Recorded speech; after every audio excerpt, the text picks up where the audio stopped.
I see you brought your sock puppet. Yeah, and I found the neatest thing. Ew! What's wrong with it? It has some sort of weird growth on it. There's nothing wrong here. This is Buddha Buddy. What? Did you learn anything last week? What's wrong with Buddha Buddy? You know he's goofy looking with a little bitty head and a big tummy. Do you remember last week, Madame Blavatsky? Ring a bell? How can I forget? I was bored all week after I stole all my stuff. What a rip-off. Remember what you learned about using a statue instead of turning to God?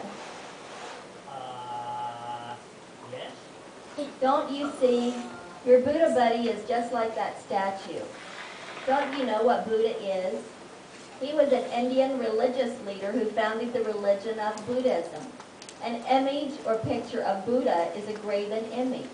But the second commandment says, thou shalt not make unto thee any graven image in Exodus 24.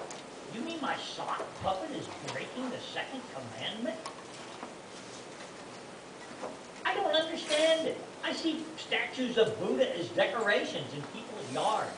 How can they do that if it's against the 10 Commandments? Remember, Satan is everywhere in our world, and he wants people to break God's commandments. One way to make that easy is by making the opposite of God's commandments pretty common. Does that mean any kind of statue is easy? The second commandment is talking about statues created to be worshipped. My mom has a collection of dog statues, but those statues have never been worshipped. Buddha's statue is worshipped by millions of people. That's what makes it evil. We shouldn't put images of things that people worship as idols around our homes, even if we don't worship them ourselves. Buddha is not the only one. How can we know what's safe and what isn't? I always like to pray about it.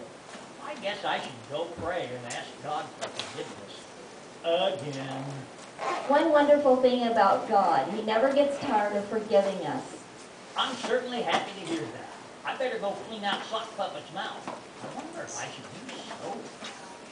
I wonder what will happen next week.